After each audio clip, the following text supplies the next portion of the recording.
What am I doing with my life? There was a request for purple water. I ended up with kind of blackish blue. I swear to God I tried my best to do a purple, but this is kind of just death water. We're gonna start today with a deep breath. Wash away all the stresses of your day and come relax with me in the bathtub. If you're also in a bathtub, shout out to you. If you're not, you should try it. It's great. Yeah. I won't lie, I didn't really know what to talk about in this video today. I decided on soulmates.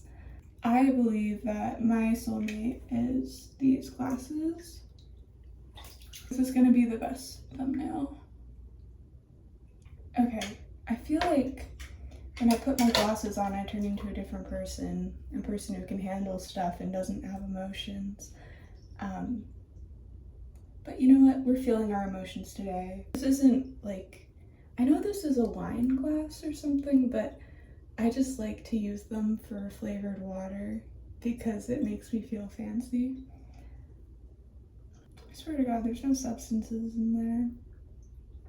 So soulmates, this is my thoughts behind it, all the things I've been thinking over the years, and a lot of people believe in soulmates, kind of surprisingly, but I mean, I guess a lot of people believe in religion, a lot of people believe in things that they can't really verify to be true, and I've realized another thing, a lot of people have different definitions of what a soulmate is.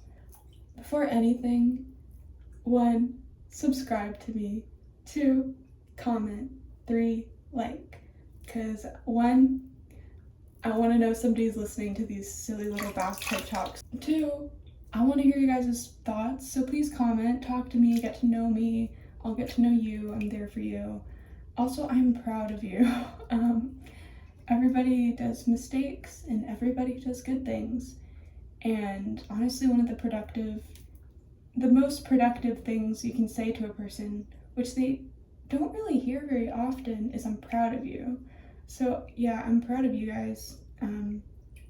Doesn't matter.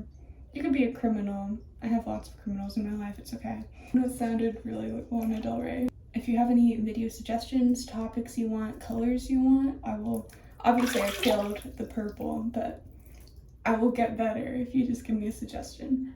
And then like, so other people can find this video, of course. That was such a long-winded explanation about why you should support my YouTube. Hopefully that didn't come across as like self-involved, maybe? I don't know. But yeah, I don't know. I want to talk about soulmates today. A lot of people have different definitions of what a soulmate is, which I think that's why so many people believe in soulmates. In my mind, soulmates has always been like a predestination type of thing, where like, you know, you were always supposed to end up with this person.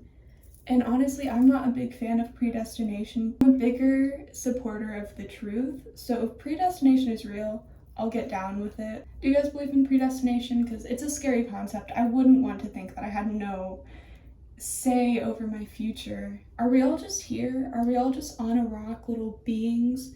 And that being said, do amoebas have soulmates?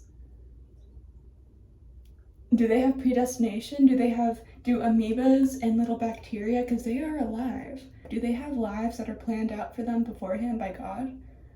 Or whatever higher power you believe in? Like, it gets interesting when you really think about it. Like, I'm a contemplator. I'm not saying what's true. I'm not saying what's false. I'm just a philosopher who sits in the bathtub in a white dress and drinks water. If I get famous, I'm gonna make my own brand of like bubbles and we can all blow them together in the bathtub. Kind of a common train of thought, but I think the key to happiness is just little things. Or maybe that's the key to false happiness and tricking your brain into you're happy. In fact, you're not, but you're able to find little things that are nice. Either way, I'm gonna blow bubbles because it makes me a little bit happy.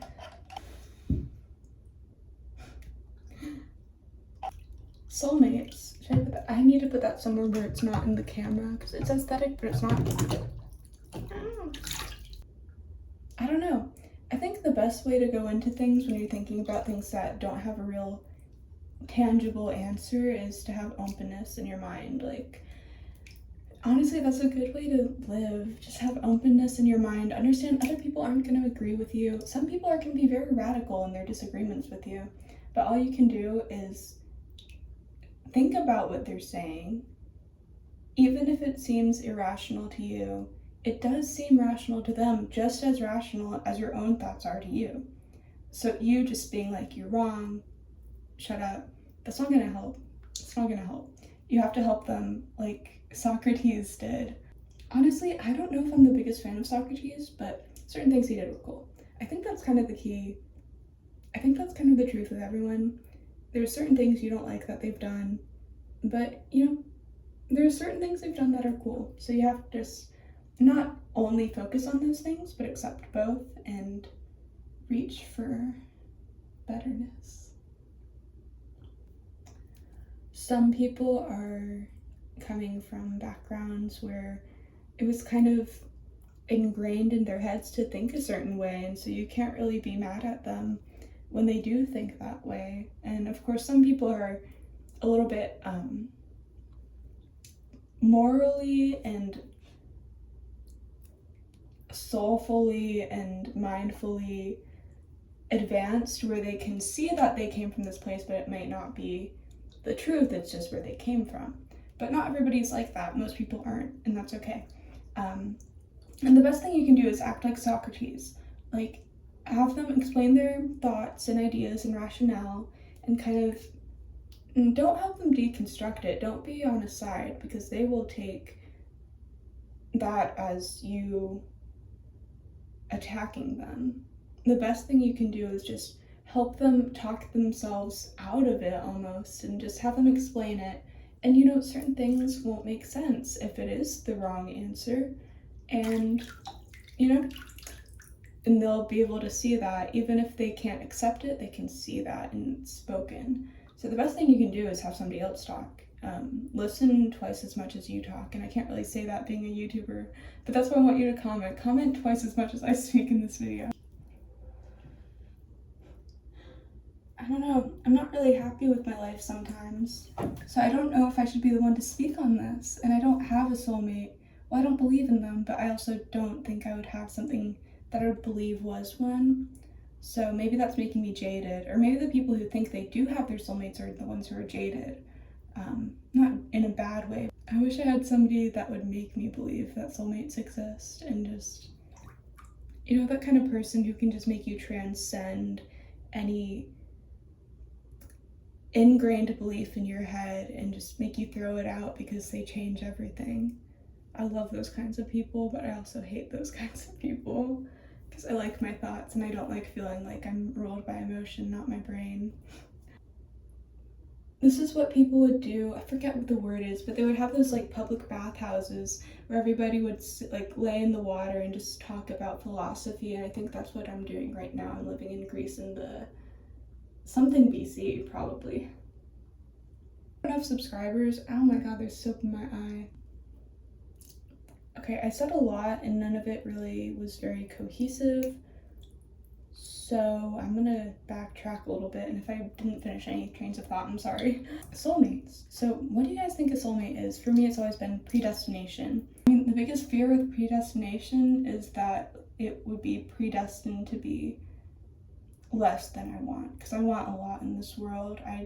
Not financially, but I'm not gonna lie, I'm not a humble person. I would like to be famous, but not just like for the money. I don't know, people want to be famous for different reasons, but I'd like to have a community. Not super famous, but just minimally, nichely famous, where I could make a living off of it, maybe.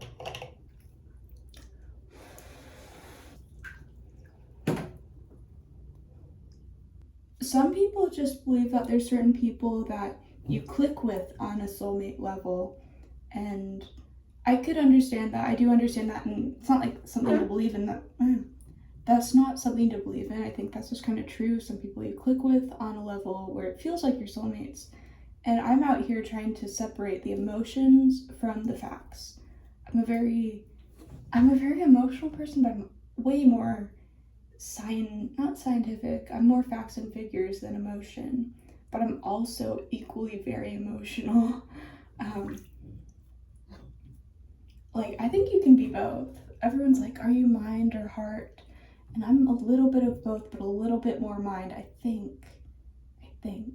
Unless it's like a really pretty man, but oh well, what can you do? I think there are definitely certain people that if you meet them in the right circumstances, they can be monogamously with them forever, for the foreseeable human lifespan future. Oh God, I sound like I'm high. I swear to God, I don't smoke weed, it makes me sick. I think I'm high all the time anyway, so not like a marijuana high, but just some kind of deity, ethereal high that runs in my blood like cocaine. Some people who believe that, and I believe that too, that you can find somebody who you're very compatible with. But when I think of soulmates, I think of souls. And can you have multiple soulmates? That's another question. Can you have multiple soulmates? A lot of people think yes. Some people think no. That's okay. I haven't found one, so if you have multiple, you can give one to me. I feel like I look like a siren. But yeah, like you can have people you're very compatible with, but I wouldn't classify that as a soulmate. It's okay if you do, and I'm sure a lot of people I know do that.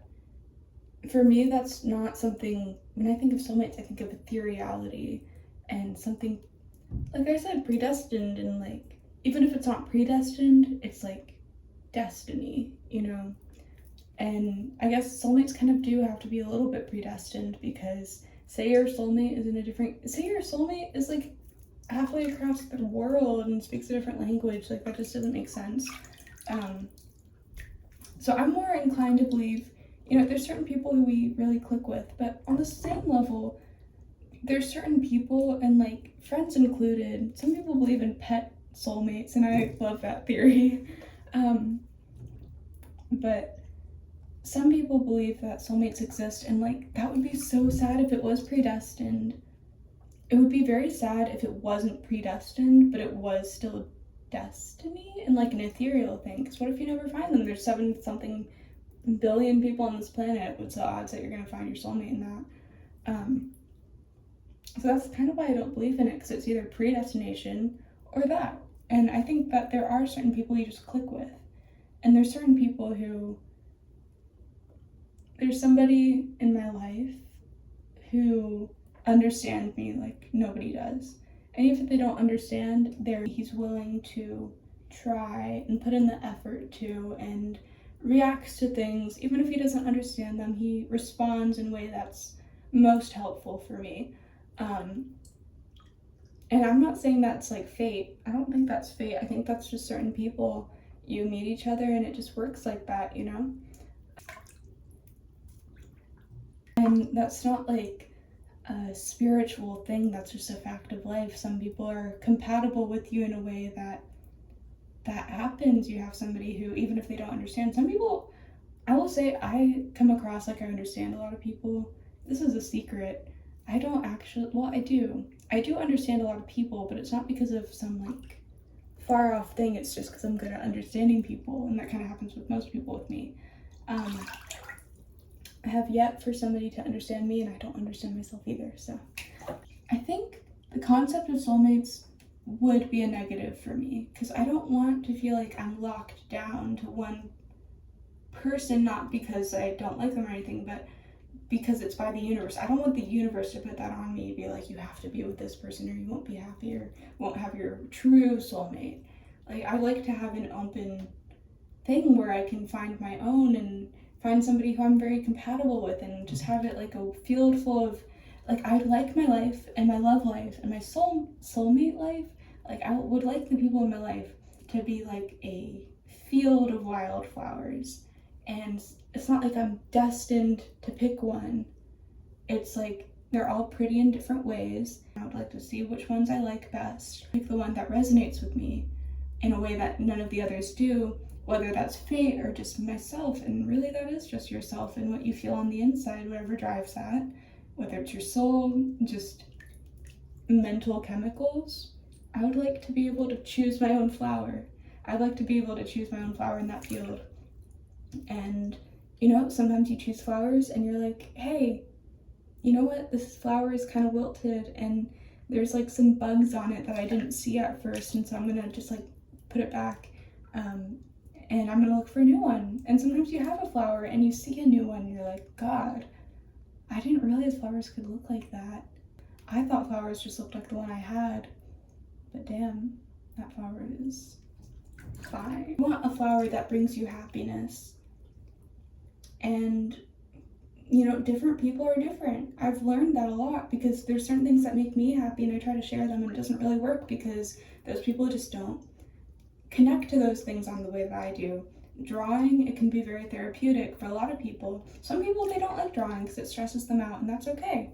You just have to learn that everything is different and is seen through a different lens and felt. This is a vibe too. I just like good shots, I'm very visually creative.